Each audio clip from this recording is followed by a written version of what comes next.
नारायण गोसाई महाराज श्री गुरुदेव की जय।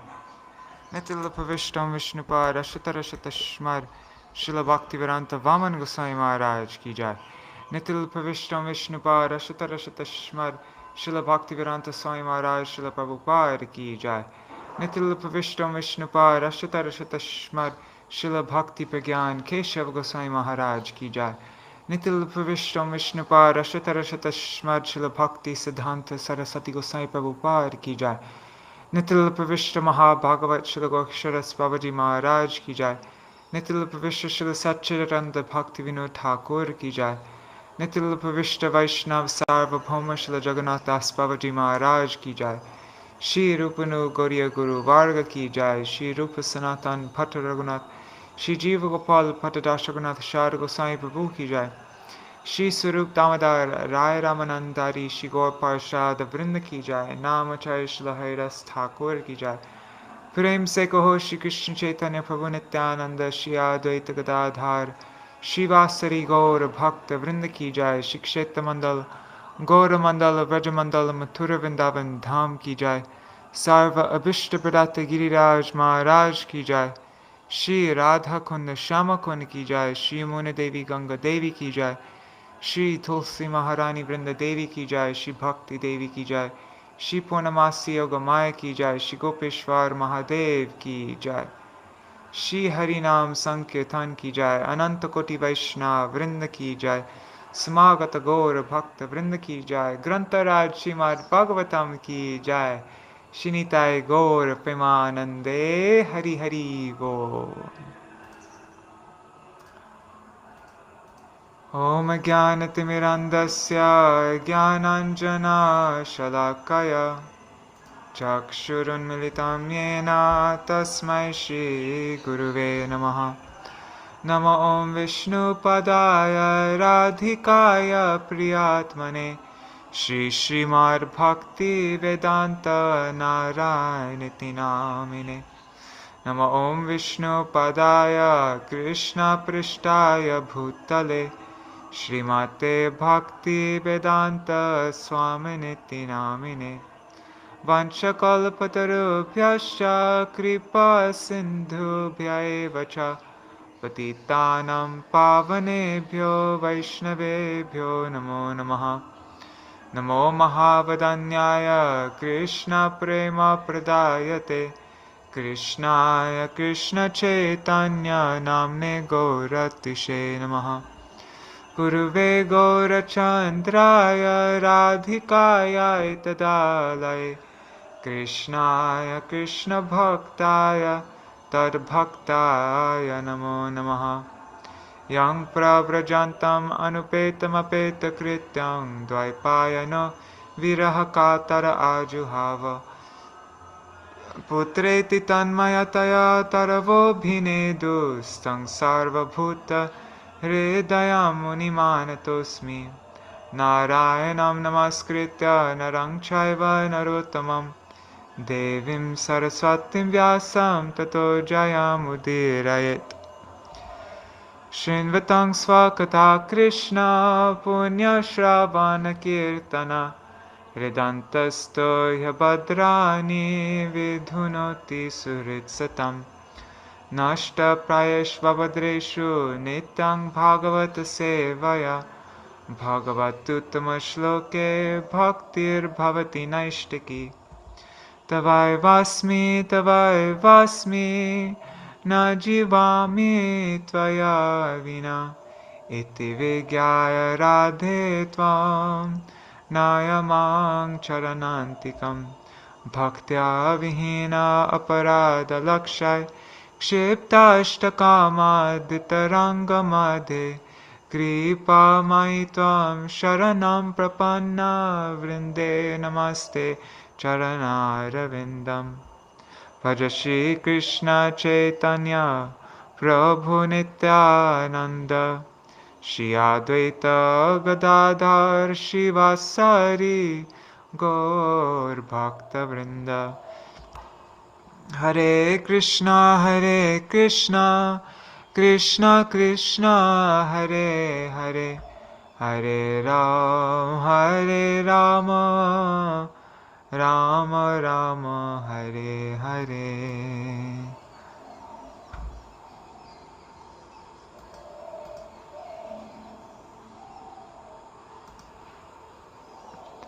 Dandavat pranams, Seshwari Mataji, Radhe Radhe, and Yashji, Madhavi Didi, Shas Sharma, and Vishanti. Hare Krishna, Dandavat pranams, and Prajumna Prabhu, and Mantramurti Mataji, Dandavat pranams, everybody. So, it's funny, here it's saying that there's only 3 people watching, but I can see that there are a lot more. Yeah, this thing doesn't always tell the truth. Okay. So, today we are going to, because yesterday we finished the Sixth Canto, and I think it's good to always go back and just get a sense of where we are, what we read before, and also what we'll be reading, what we'll be beginning with the Seventh Canto, just so that we get the whole flow of the Śrīmad-Bhāgavatam.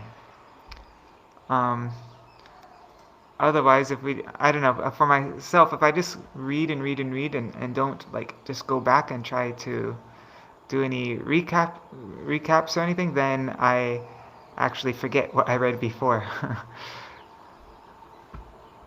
Something that happens actually when I work on books a lot is I'll spend so much time on each sentence and like be so thorough, and I'll get through the whole entire book. It will take me a year to get through an entire book or longer, and then afterwards, if you tell me to explain the whole book, I can't, because I went through it so slowly.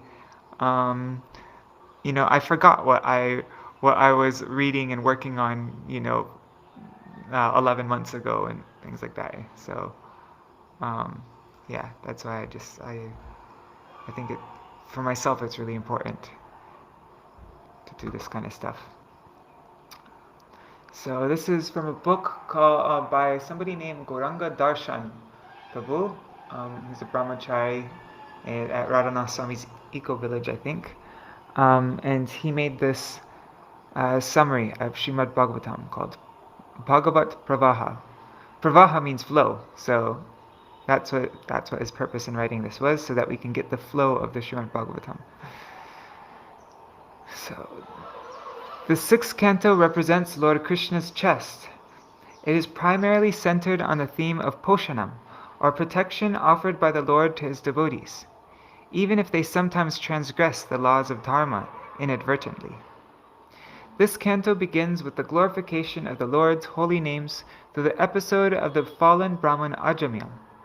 Later, Shukadeva Goswami resumes the topic of Visarga and describes the interesting cases of living entities generated through the 60 daughters of Daksha. Narad Muni's compassion in enlightening Daksha's sons and his tolerance towards Daksha give further insight on offenses and Vaishnav tolerance. As part of those descriptions, the offenses and struggles of Indra are described along with the glories of pure devotee Vitrasura.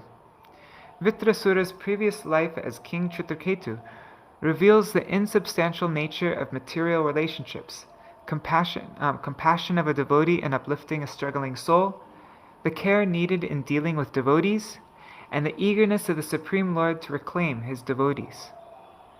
The canto concludes with the transformation of Diti and Indra by devotional service, and the purifying effect of honestly disclosing one's heart to each other.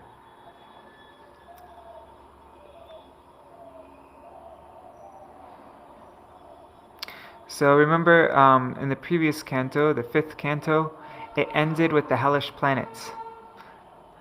And so now Parikshit Maharaj is asking, how can the human beings be saved from entering the painful hellish planets?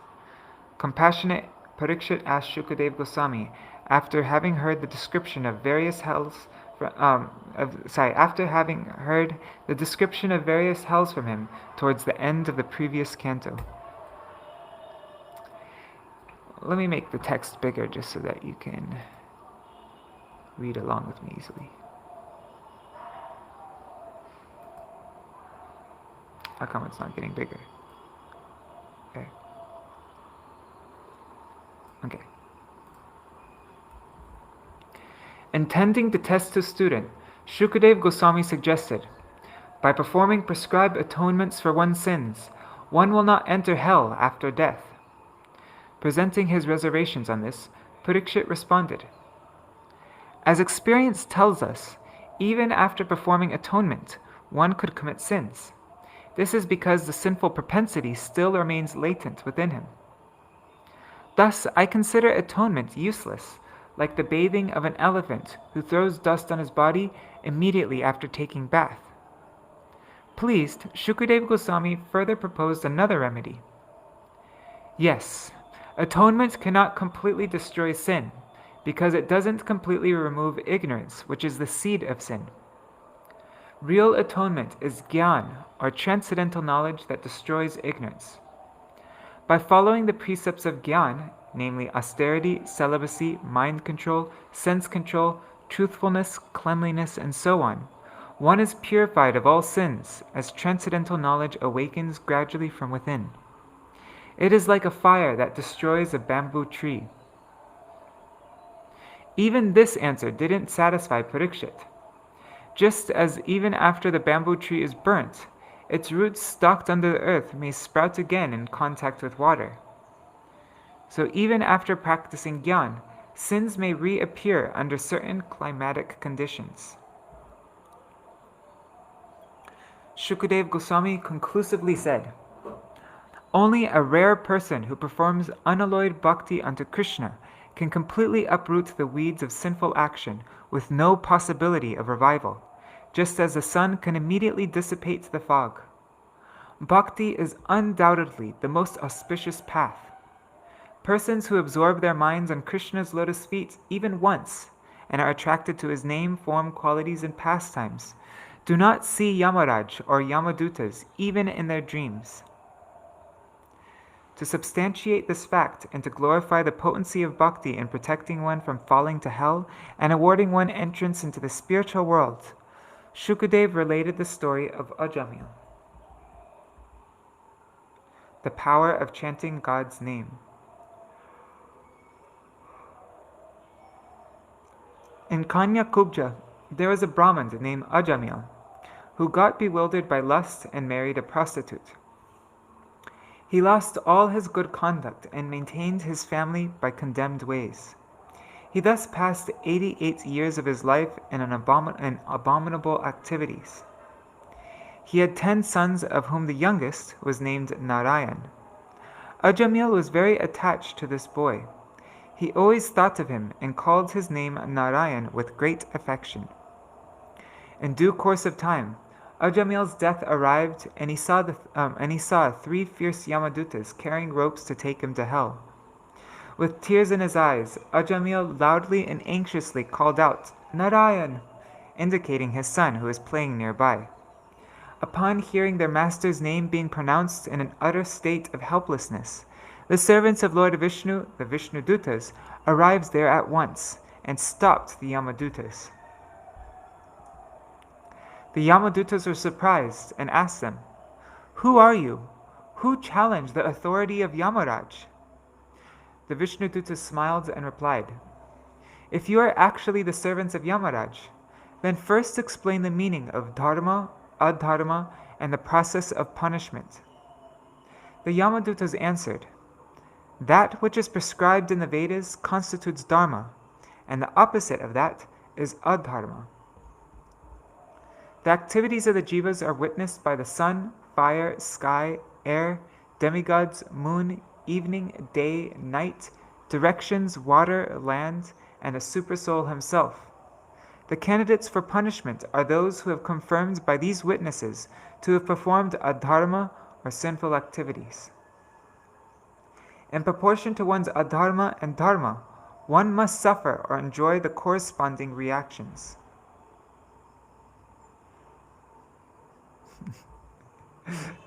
Oh God.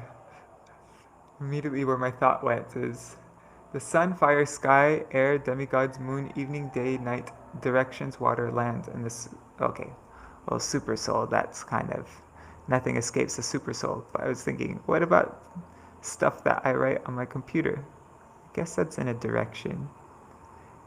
but it is like in digital. No, but the super soul, he sees everything. Okay. The Yamadutas then described the reasons for arresting Ajamil. This Ajamil was a Brahmin, well versed in scriptures, and was a reservoir of good qualities and noble character. He was pure, simple, gentle, truthful, self-controlled, and non-envious. Once, following his father's order, he went to the forest to collect fruits, flowers, and grasses. On the way home, he saw a lusty Shudra shamelessly embracing a prostitute. Both were drunk.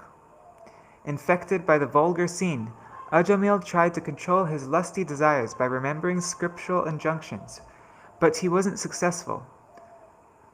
Losing all good sense, he meditated on that prostitute and gradually abandoned all Brahminical principles. He even gave up his chaste wife coming from a respectable family and started to live with that prostitute. He satisfied her with many presentations, spending money inherited from his father. To keep funding his lust business with the prostitute, he earned money by proper and improper means. He didn't undergo atonement for his sins. Therefore, we must take him to Yamaraj.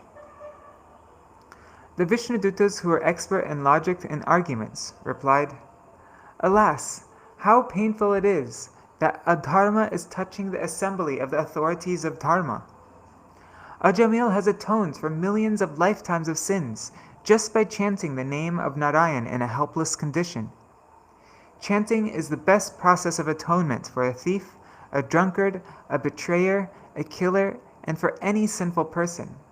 Even if one chants the holy name to indicate someone else, or while joking, for musical entertainment, or out of neglect, it destroys unlimited sins and desires." That's nice. That just reminded me of the song by George Harrison. What is it? My sweet Lord. And in the background they go, Hare Krishna. So even if somebody's just singing it for musical entertainment or out of neglect, it destroys unlimited sins and desires. Austerity, charity, vows, and other such methods may destroy sins, but all these means cannot uproot the material desires from the heart. However, if one serves the Lord's lotus feet, even the root of sin, namely sinful desire, is destroyed. Just as a fire spontaneously burns dry grass, our powerful medicine acts even without the patient's knowledge of its powers.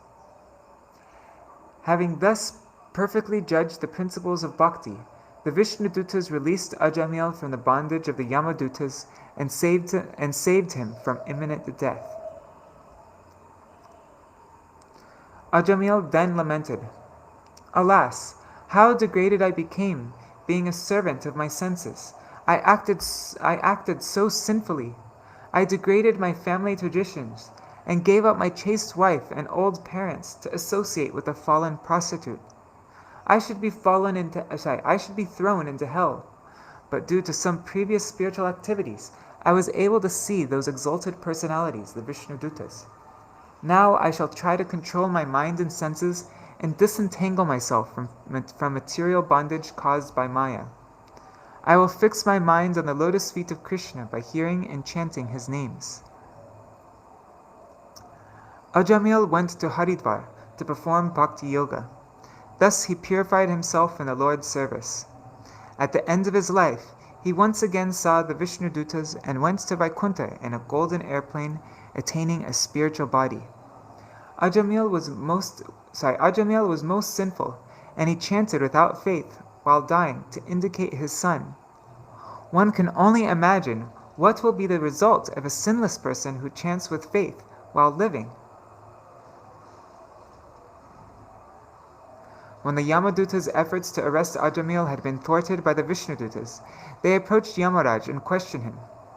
"How many controllers are there to punish sinful people? We thought that it was only you, but your order has been transgressed by 4 wonderful persons who cut our ropes when we were bringing sinful Ajamil to hell." Yamaraj was pleased to hear the holy name of Narayan from the Yamadutas, and replied, "The Supreme Lord is superior to me and all the demigods. He manifests as Brahma, Vishnu, and Shiva for the creation, maintenance, and destruction of this universe. No one can understand his activities and ascertain his superlative position. The Vishnudutas are almost as independent as him, and they protect his devotees from enemies, natural disturbances, and even Yama.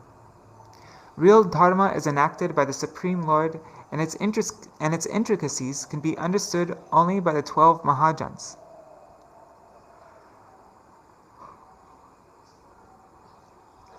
Pure bhakti is the ultimate dharma for the entire humanity, and it begins with the chanting of the Lord's names. Even improper chanting is sufficient to relieve one from all sins. This is the power of his holy name. The devotees are always protected by bhakti and Lord Krishna's Komodaki club. They are beyond my jurisdiction, even if they happen to commit sins. So please don't approach them. Bring to me only the non-devotees who never chanted the Lord's names, never remembered his lotus feet, and never bowed even once to Krishna, and never performed any duties for Vishnu." Yamaraj considered himself and his servants to be offenders, and begged forgiveness from the Supreme Lord for mistreating Ajamil out of ignorance. Since then, as soon as the Yamadutas see a devotee, they flee, not daring to look at them again. Now we're reading about the gravity of Vaishnava Aparad and the extent of Vaishnava compassion. Parikshit then inquired about the other aspects of Visarga, like the creation of the demigods, demons, humans, birds, and beasts. Shukadev described the creation done by Daksha in his second birth as a son of the Prachetas of the dynasty of Uttanapad. And the footnote here says, Daksha being engaged in austerities from the 3rd to 5th Manvantars. Daksha being engaged in austerities from the 3rd to 5th Manvantars, the respective Manus were from the lineage of Priyavrata. In the 6th Manvantar, Manu and Prajapati were again from the dynasty of Uttanapad by taking rebirth. Okay. Alright.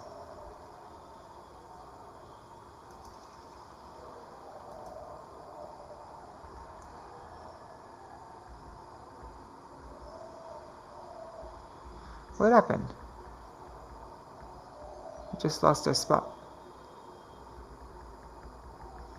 That is strange. Let me go back here. This program's so buggy on my computer. Okay, there. Alright. Sorry about that. What the heck?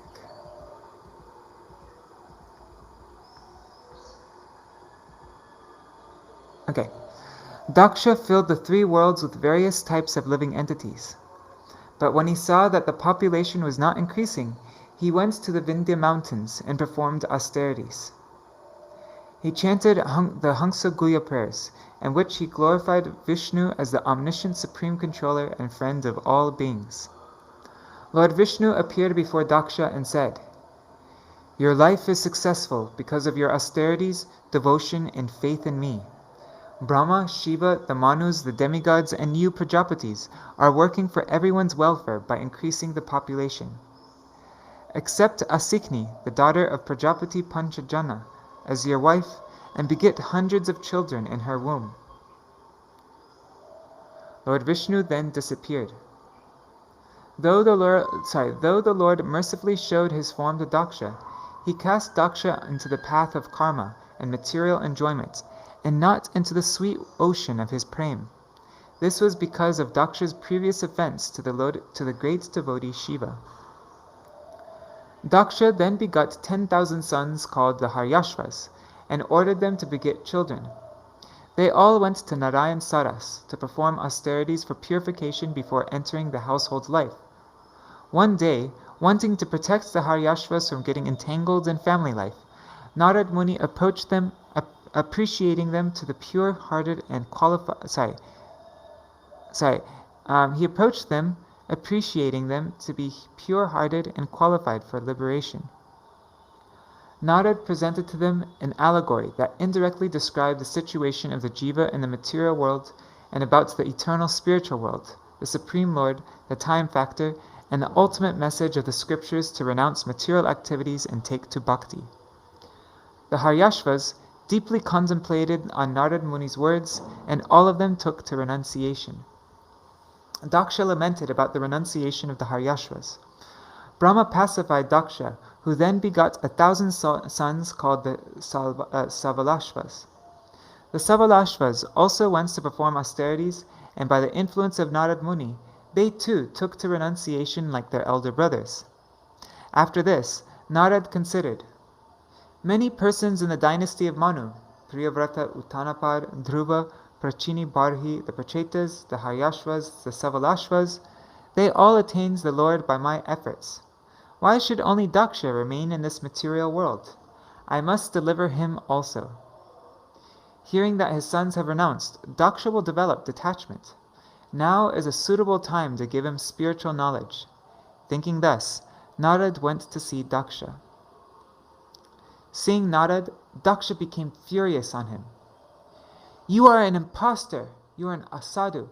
You are sin personified, pap. You are shameless, nirapatrapa.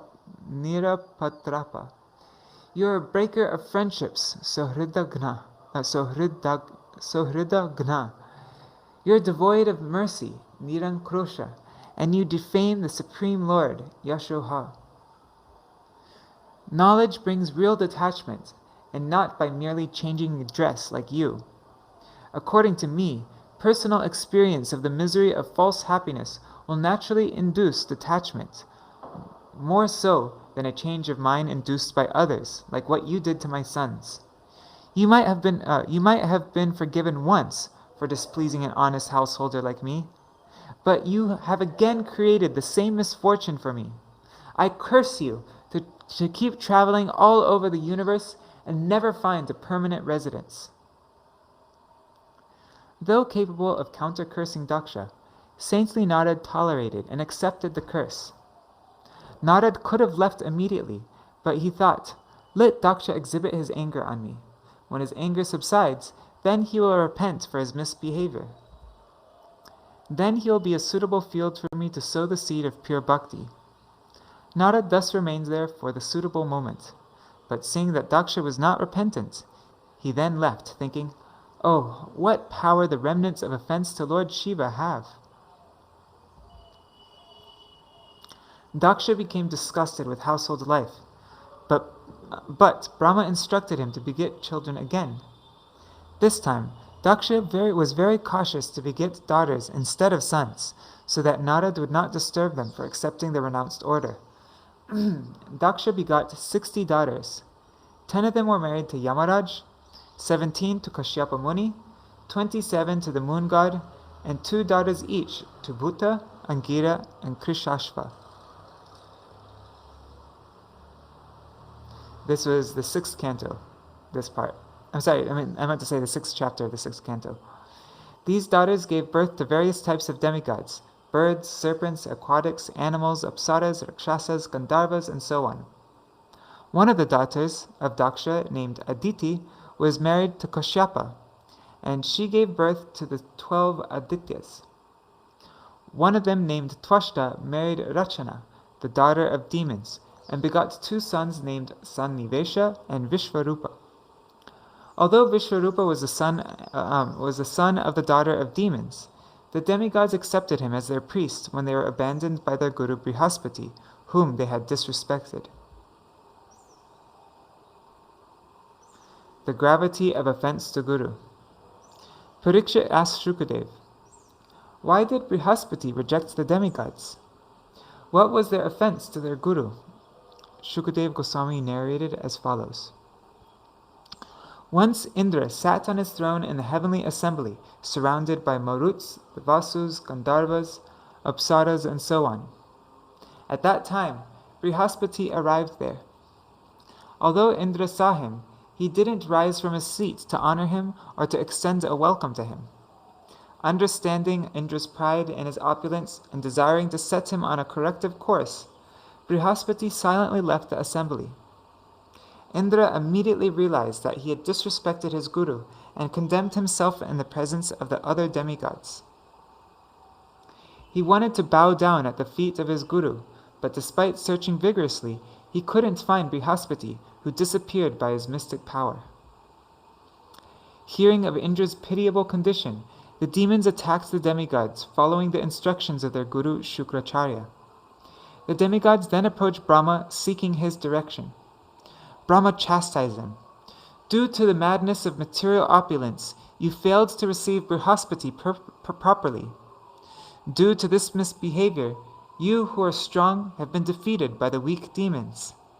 Their strength is due to worshipping their guru. Now you accept Vishwarup, the son of Twashta, as your guru. He will fulfill your desires, provided you tolerate his inclination to the demons. The demigods then approached Vishwarup and requested him to become their priest. Vishwarup happily agreed and taught Indra the Narayan Kavacha. The Narayan Kavacha is a prayer that invokes the protection of various forms of the Supreme Lord, including Matsya, Vaman, Nrsimha, Varaha, Parshuram, Ram, Balaram, Kurma, and so on, for protecting the devotees from various evil forces at different places and at different parts of the day. This also includes prayers to the Lord's weapons, namely the disc, club, conch, sword, and shield. Having received this secret hymn, Indra conquered the demons and enjoyed all the opulence of the three worlds. Once Indra found Vishwarup secretly offering oblations to the demons in a sacrifice, as they were his maternal relatives. Indra became afraid and angrily cut off Vishwarup's 3 heads. Indra willingly accepted suffering for 1 full year as a matter of penance. He later dissipated the sinful reactions among the earth, in the form of deserts, water in the form of bubbles and foam, trees in the form of sap, and women in the form of menstruation. He dissipated those sinful reactions in lieu of offering them some benedictions. Twashta, the father of Vishwarup, became furious upon his son's death. He performed a sacrifice to get a son who could kill Indra. However, due to improper chanting of the mantras, he begot a son who would be killed by Indra, rather than a son who could kill Indra. From his sacrificial fire came a gigantic, fearful demon, seeing whom everyone ran in all directions in fear. He was called Vitrasura. The demigods attacked Vitrasura with their heavenly weapons. But Vitrasura swallowed all their weapons. Disappointed, the demigods prayed to Lord Vishnu. "Let us take shelter of the Lord, whom even time fears. He protected us earlier from various dangers by incarnating as a demigod, Vaman, a sage, Parshuram, an animal, such as Varaha and Nrsimha, aquatic, Matsya, Kurma, and man, Rama and Krishna. May he be visible to us and protect us from Vitrasura." Lord Vishnu appeared in front of the demigods, who again offered prayers. "O Lord, it is difficult to understand your actual position. But devotees who have tasted a drop of nectar from the ocean of your glories experience spiritual bliss and never return to this material world. You have always appeared in various incarnations to punish the demons. Please appear today as another incarnation if you so desire to kill Vitrasura." The Lord was pleased and replied, "Approach exalted Dadichi immediately and ask for his body, which is strong because of his knowledge, power, and austerity." It was Dadichi who gave the Narayan Kavacha to Twashta, who delivered it to his son Vishwarup, from whom Indra received it. Vishvakarma will make a thunderbolt from Dadichi's bones, which will kill Vitrasura. When he is killed, you will regain your strength, weapons, and wealth. Dadichi is also a devotee and will never be envious of you or harm you. Saying this, the Lord disappeared. The demigods then went to Dadichi and begged for his body to make a thunderbolt from his bones. Although initially The Dichi joked with the demigods and apparently denied to offer his body. He eventually expressed his readiness. One who has no compassion to humanity and its suffering and doesn't sacrifice one's impermanent body for his higher causes of dharma is pitiable. The right utility of the perishable body is to engage it for the benefit of others. The Dichi gave up his body by placing himself at the lotus feet of the Lord. Absorbed in trance, he didn't even perceive his body being separated from his self. The devotion of a demon in a battle.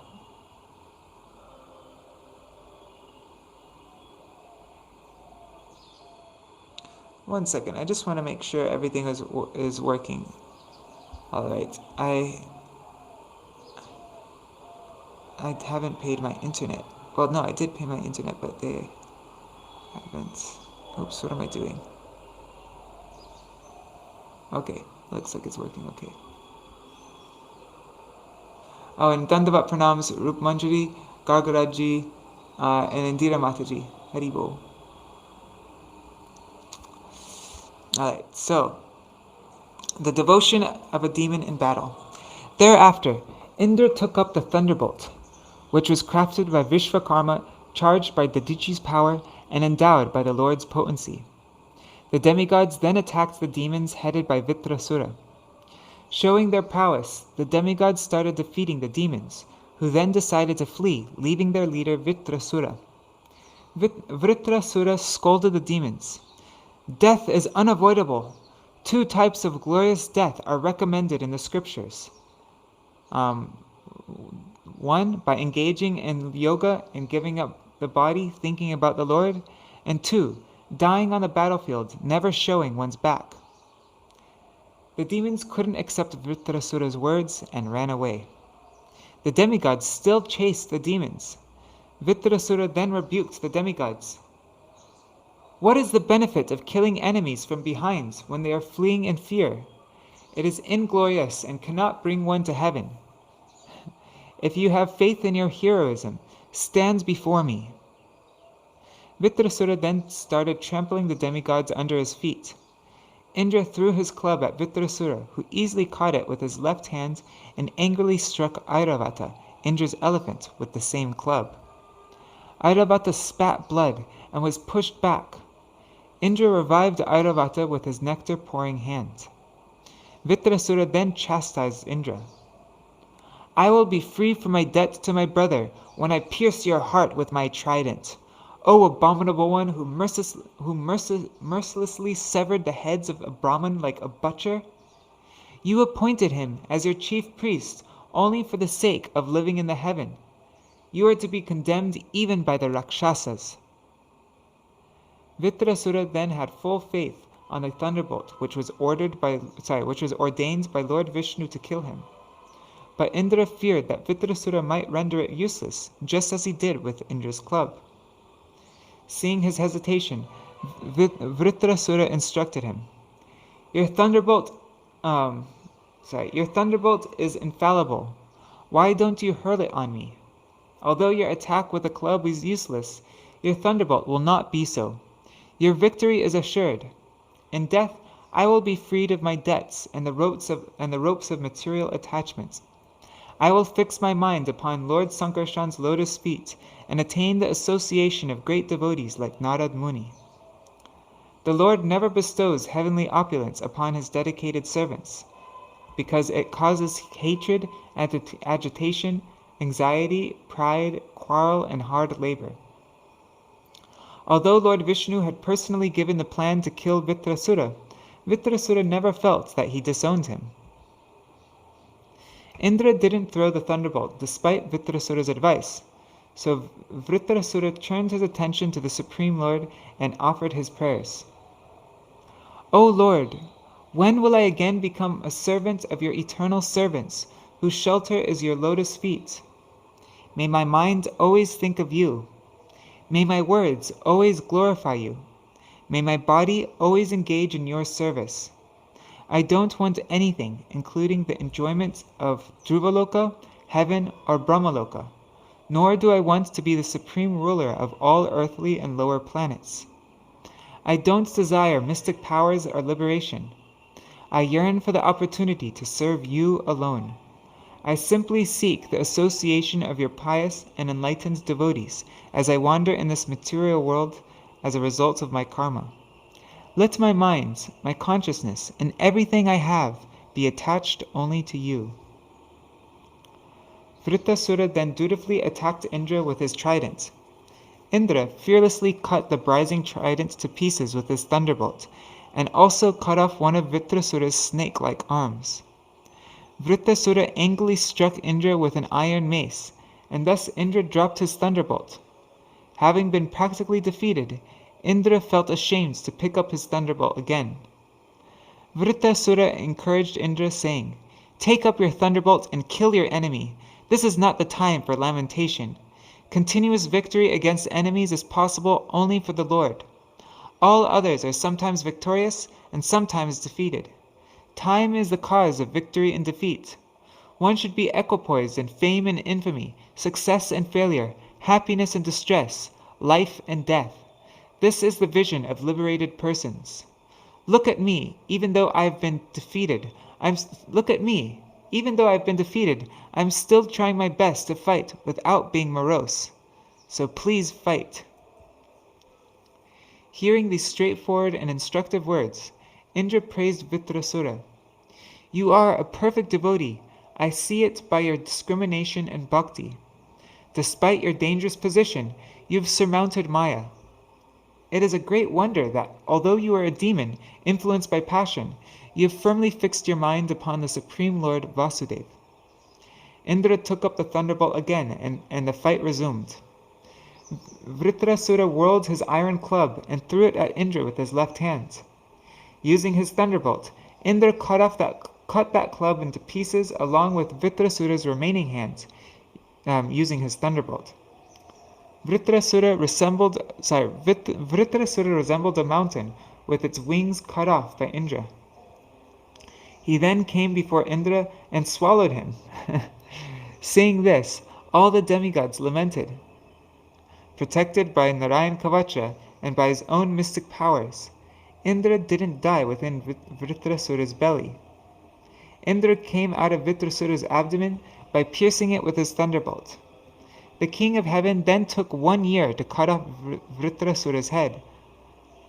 Although the thunderbolt revolved all around and cut Vritrasura's neck, he was absorbed in trance, remembering Lord Sankarshan. Vritrasura thus entered the supreme abode of Lord Sankarshan. The sin of killing a demon devotee. All the demigods were pleased upon Vritrasura's death, but Indra was morose. Indra was actually hesitant to kill Vritrasura because he was a devotee and a Brahmin. When requested by the sages and demigods, Indra asked, "My extensive sinful reactions of killing Vishvarup were divided among women, land, trees, and water. How shall I free myself from the sin of killing Vritrasura?" The sages replied, "Do not fear. We shall perform an Ashwamedha sacrifice and relieve you from the sinful reactions." Upon killing Vritrasura, Brahmahatya, or the sinful reaction of killing a Brahmin, took the form of an old Chandal woman and started chasing Indra. Nothing could protect him from her. That witch followed him wherever he went. Indra entered Manasa Sarovar and lived in the lake for 1,000 years in the fibers of a lotus stem, starving without food. Should I read this? I'm going to read it. Nahusha ruled the heaven in Indra's absence. Maddened by power and opulence, Nahusha made undesirable proposals to Indra's wife and was cursed by a Brahmin and became a snake.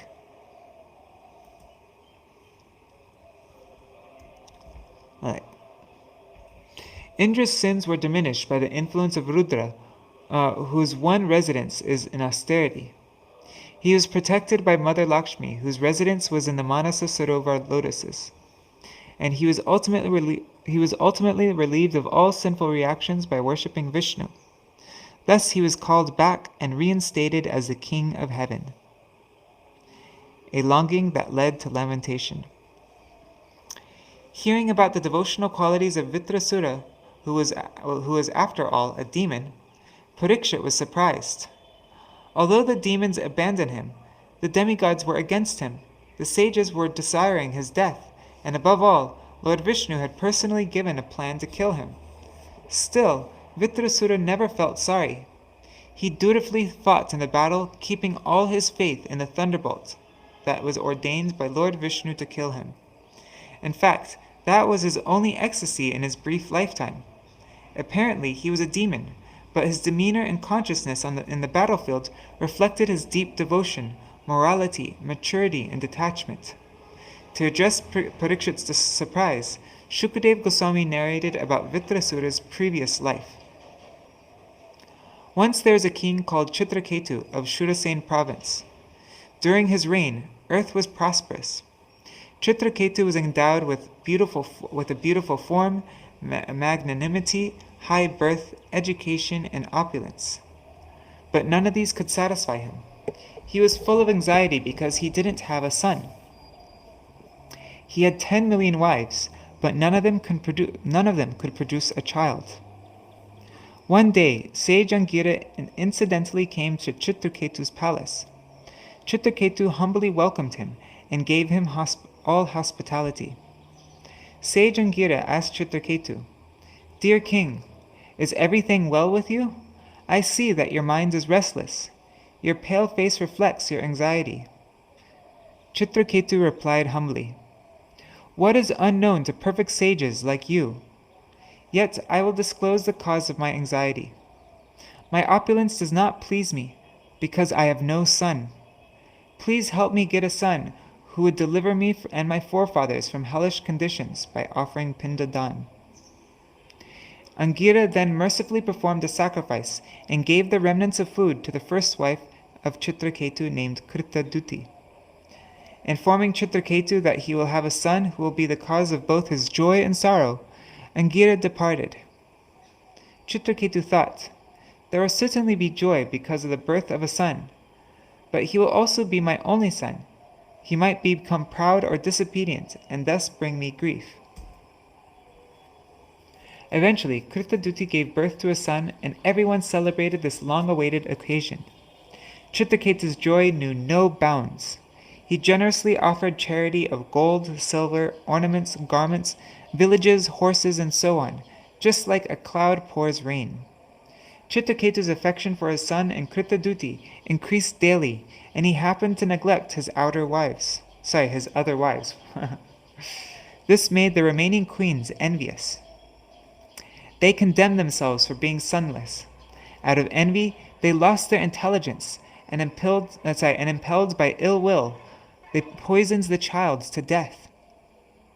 When Chitraketu heard of his son's death, he became almost blind with grief. Slipping and falling, he approached the dead child and fell unconscious. Kritaduti loudly cried and condemned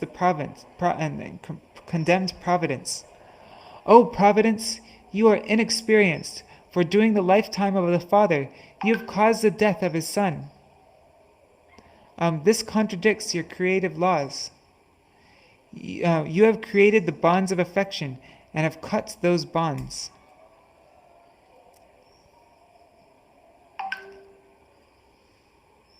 From Lamentation to Devotion by Devotee's Intervention.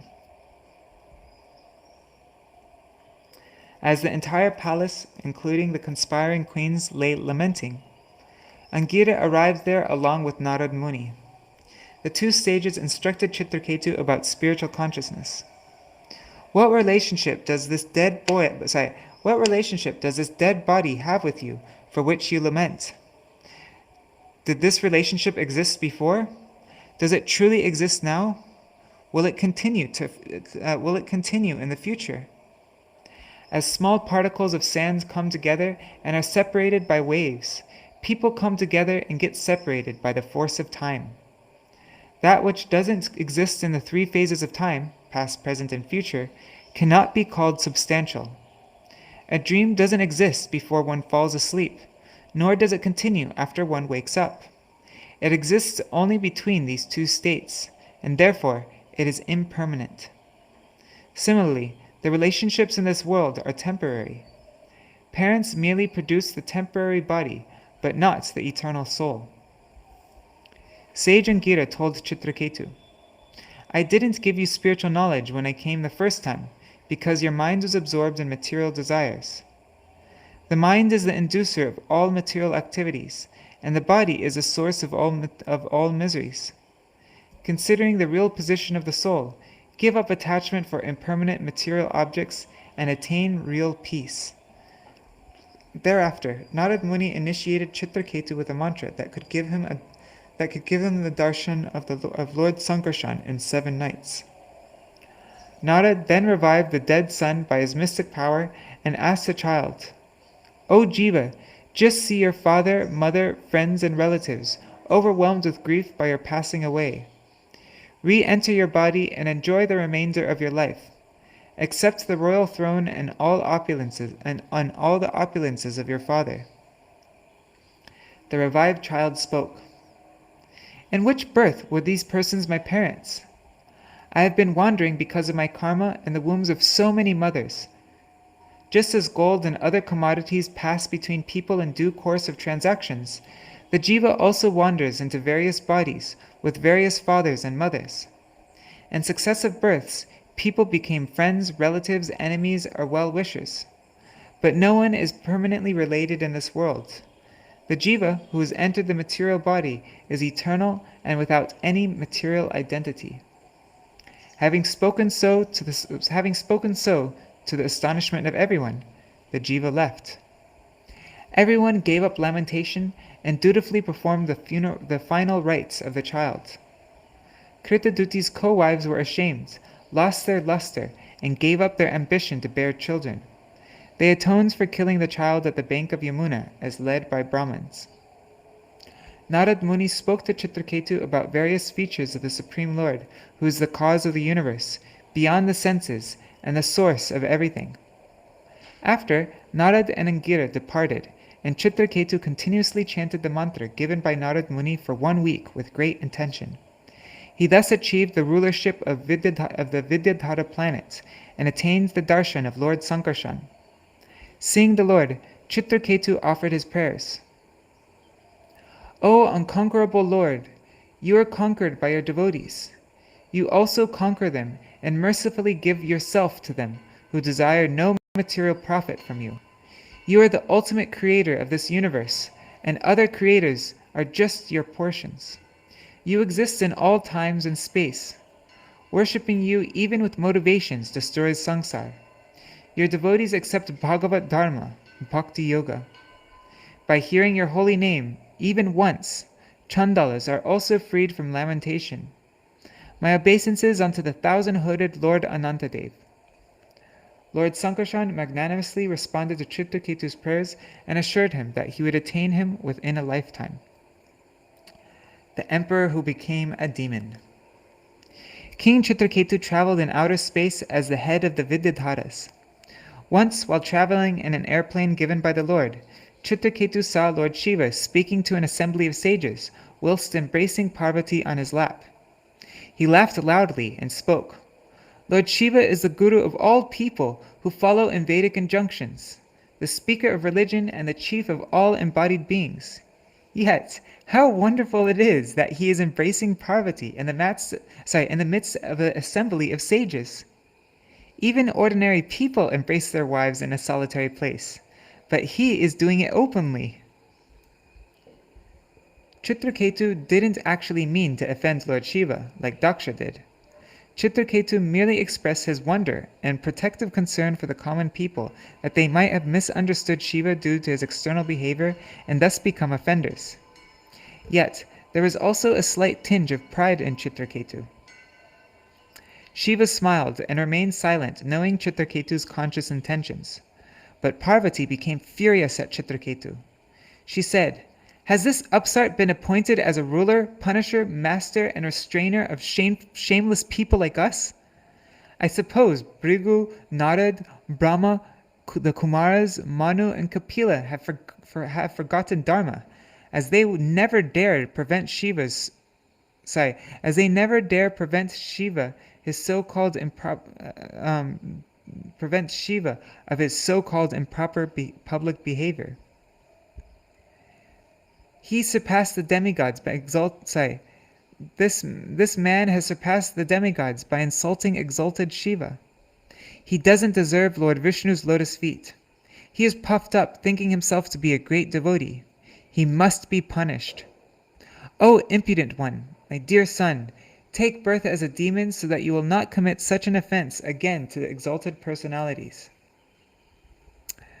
Mother Parvati's punishment to a misbehaving son is actually out of natural affection. A mother's punishment to a misbehaving son is actually out of natural affection to discipline him. Chitraketu immediately descended from his airplane, bowed down before Parvati with great humility, and said, I accept the curse with folded hands. O mother, deluded jivas like us wander in this wheel of samsara, undergoing happiness and distress as a result of past deeds. In this current of material modes, what is a curse and what is a blessing? What is heaven or what is hell? What is happiness or what is distress? The Lord creates dualities for the continuation of material life.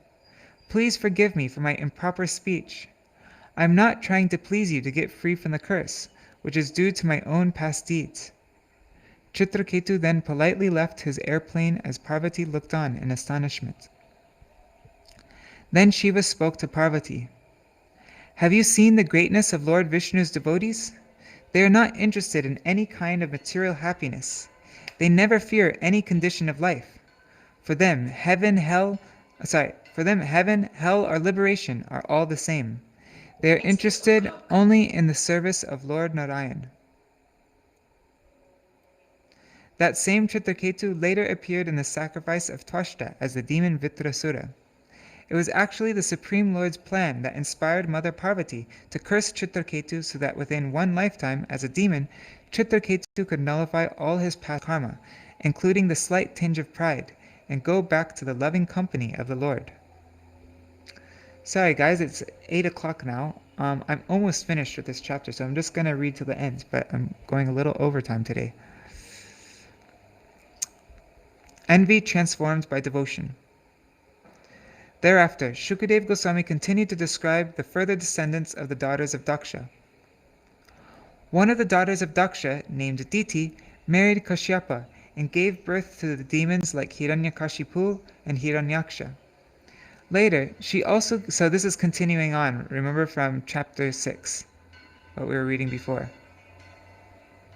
So yeah, one of the daughters, Diti, so now Shukadeva Goswami explained all the descendants of Daksha and all the wives of Kashyapa Muni except for Diti. So he just got into detail about Aditi and now he's explaining Diti.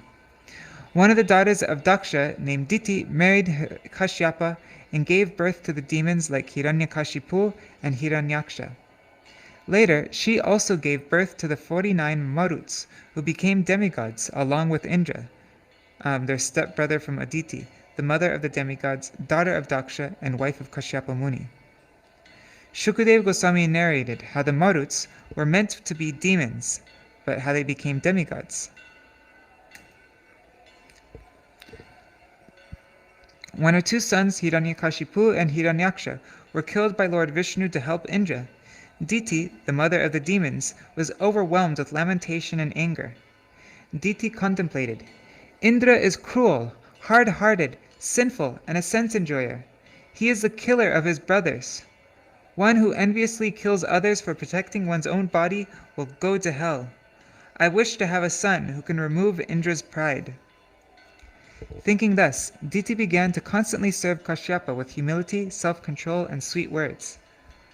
Though learned, Kashyapa was captivated by her artificial behavior and assured to fulfill her desires. Diti then requested Kashyapa, I want an immortal son who will kill Indra, the killer of my two sons. Hearing Diti's request, Kashyapa lamented, Alas, I will surely fall down to hell. My promise to give her a benediction should not be violated, and also Indra should not be killed. Kashyapa then employed a special means to meet both ends. He instructed Diti about the rules of the Pungsavana Vrata. Do not harm or curse anyone. Do not speak lies or touch impure things. Worship cows, Brahmins, Lakshmi, and the Supreme Lord. If you perform this ceremony without violation for 1 year, you will give birth to a son who will kill Indra. Indirectly, Kashyapa, by trickery of words, implied that Diti would get sons who would follow Indra. Diti faithfully began discharging the vow. Understanding her purpose, Indra started serving her in disguise by daily bringing flowers, fruits, roots, wood, kusha grass, and so on.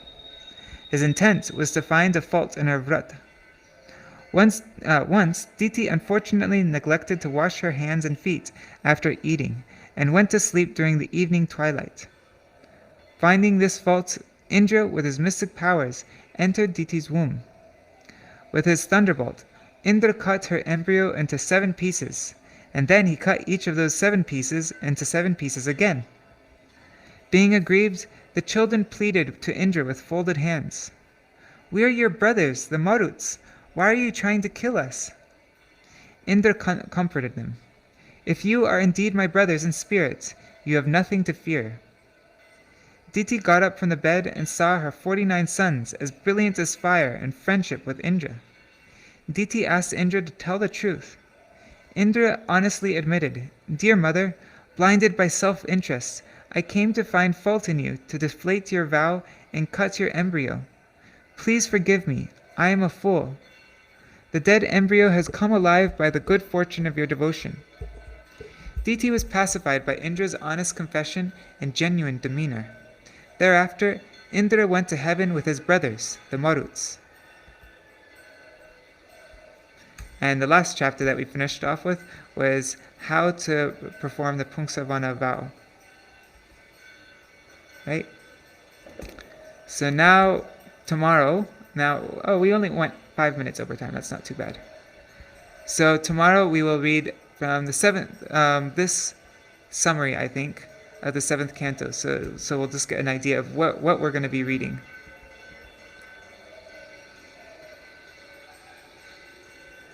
So how did Lord Vishnu, who is equal and dear to all, take sides with Indra and kill the demons as if he were biased? So we'll hear all about this tomorrow. Alright. Hare Krishna,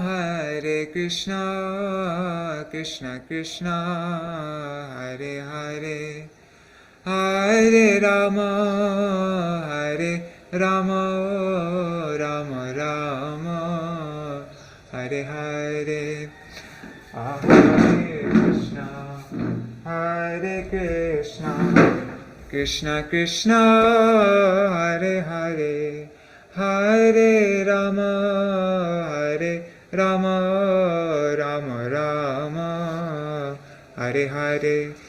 Gaur Hari Bol, Hari Bol, Hari Bol, Nitai Gaur Hari Bol, Nitai Gaur Hari Bol, Hari Bol, Hari Bol, Hari Bol.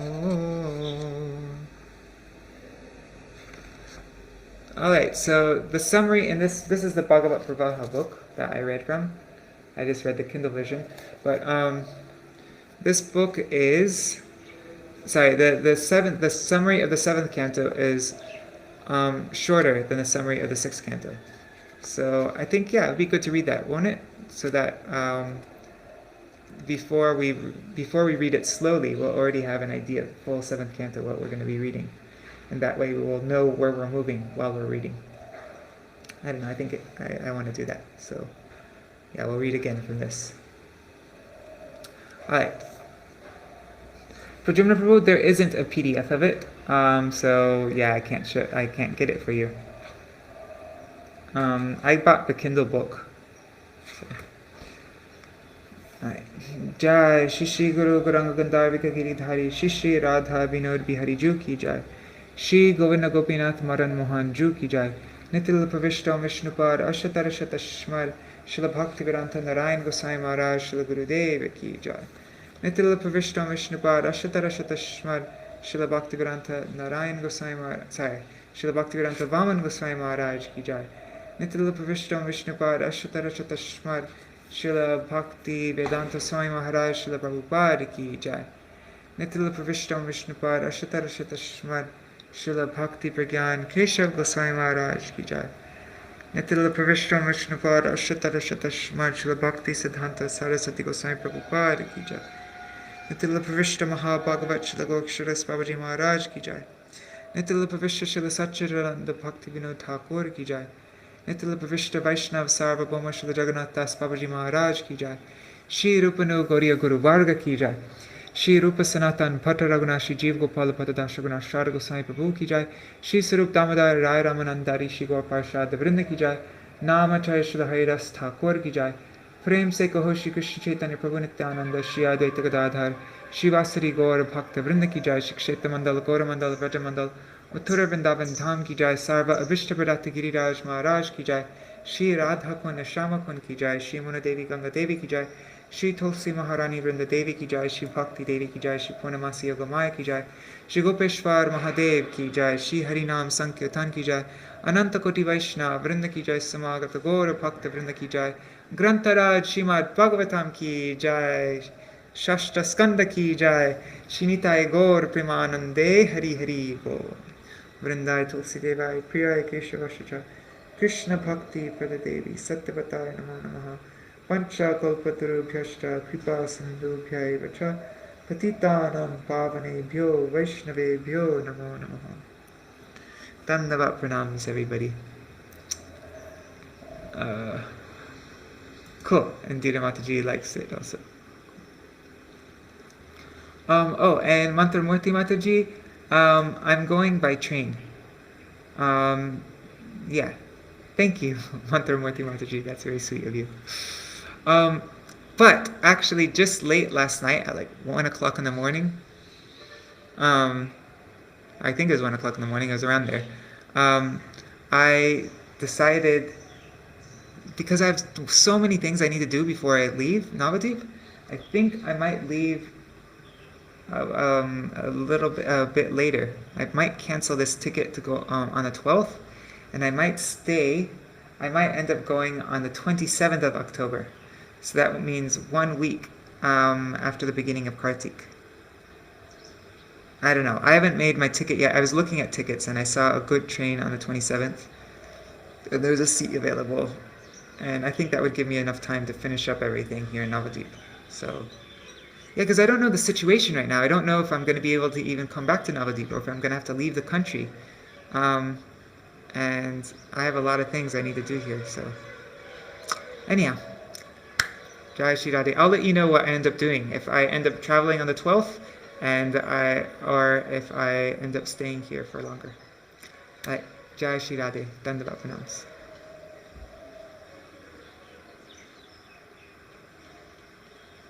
Prajumna Prabhu, I've never heard of any Vaishnav following Navaratri. So, I think you could always worship Subhadra Devi, but I've never heard of any Vaishnav following Navaratri in any way. Maybe there are some ways some Vaishnavas follow it, but I've never heard of it. I've never seen it in the Mat or by Srila Gurudev or anybody. So, but yeah, always worship Subhadra Devi as Yogamaya.